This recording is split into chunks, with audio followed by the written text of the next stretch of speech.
السلام علیکم ناظرین، آج ہم بات کریں گے پچھلی شرمگاہ میں ہم بستری کرنے والی نوجوان عورت کی 3 شہوت انگیز نشانیاں۔ محترم ناظرین، انسانی جذبات اور جنسی رجحانات ایک پیچیدہ مگر فطری مظہر ہیں جو ہر فرد میں مختلف انداز میں ظاہر ہو سکتے ہیں۔ شادی شدہ زندگی میں جسمانی تعلقات صرف جسمانی ضرورت کا ذریعہ نہیں ہوتے، بلکہ یہ محبت، قربت اور اعتماد کا اظہار بھی ہیں۔ بعض اوقات میاں بیوی کے درمیان کچھ رجحانات یا ترجیحات ایسی ہوتی ہیں جو عموماً عمومی گفتگو کا حصہ نہیں بنتی، مگر ان کا وجود حقیقی ہوتا ہے۔ انہی میں سے ایک رجحان پچھلی شرمگاہ کے ذریعے مباشرت کا بھی ہے، جسے طبی اصطلاح میں انوریکٹل انٹرکورس کہا جاتا ہے۔ اس عمل سے متعلق مختلف معاشرتی، مذہبی اور طبی پہلو موجود ہیں، تاہم یہاں ہم صرف اس حوالے سے بات کریں گے کہ کچھ خواتین میں اس کی طرف رغبت یا قبولیت کی کیا ممکنہ نشانیاں ہو سکتی ہیں، اور یہ رویہ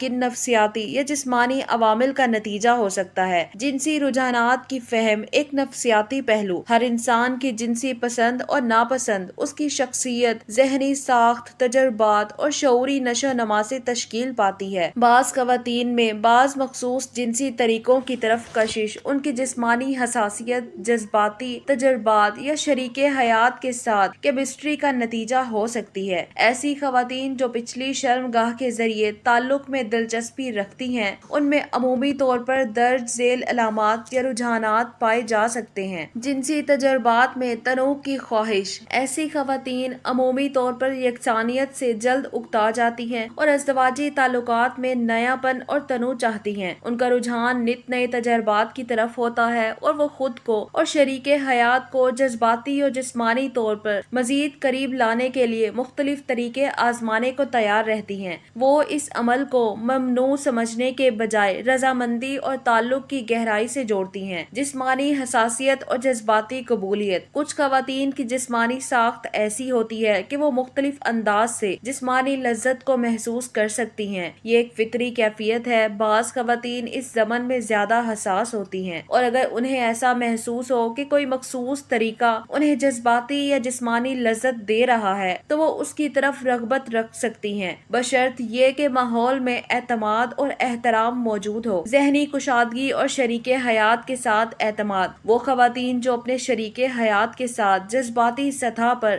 گہرا اعتماد رکھتی ہیں، وہ جنسی معاملات میں بھی کھل کر اظہار کرتی ہیں۔ وہ کسی بھی نئے یا غیر معمولی جنسی تجربے کو صرف جسمانی عمل نہیں سمجھتی، بلکہ اسے تعلق کی گہرائی، خود اعتمادی اور باہمی احترام کے ساتھ جوڑتی ہیں۔ ان کے لیے ممنوع کا مطلب ہمیشہ ناپسندیدہ نہیں ہوتا، بشرط یہ کہ وہ عمل دونوں کی رضامندی اور آرام دہ ماحول میں انجام پائے۔ کچھ ضروری وضاحتیں اور احتیاطی پہلو۔ نمبر 1، رضامندی۔ کسی بھی ازدواجی عمل میں دونوں فریقین کی رضامندی بنیادی شرط ہے۔ زبردستی یا دباؤ کے تحت کیا جانے والا عمل جسمانی اور ذہنی نقصان دہ ہو سکتا ہے۔ نمبر 2، طبی احتیاطیں۔ اس طرح کے تعلق کے دوران صفائی، احتیاط اور مناسب چکناہٹ کا استعمال بہت ضروری ہے تاکہ انفیکشن یا جسمانی نقصان سے بچا جا سکے۔ نمبر 3، اخلاقی اور دینی پہلو۔ بعض معاشروں اور مذاہب میں اس عمل کو ناپسندیدہ یا ممنوع قرار دیا گیا، اس لیے ذاتی رجحان کے ساتھ ساتھ مذہبی اور سماجی حدود کا خیال رکھنا بھی اہم ہے۔ جنسی رجحانات، بالخصوص وہ جو عمومی گفتگو سے باہر ہوں، ہمیشہ فہم، اعتماد اور باہمی احترام کے دائرے میں سمجھے جانے چاہیے۔ ازدواجی زندگی میں ایسے موضوعات پر کھل کر مگر شائستگی سے گفتگو کرنا دونوں کے لیے سکون، اعتماد اور قربت کا سبب بن سکتا ہے۔ یہ تحریر کسی بھی غیر مہذب یا غیر اخلاقی ترغیب کے لیے نہیں، بلکہ ازدواجی تعلقات میں موجود حقیقی مگر کم سمجھے جانے والے پہلو کو علمی، نفسیاتی اور شائستہ انداز میں سمجھنے کے لیے پیش کیا گیا ہے۔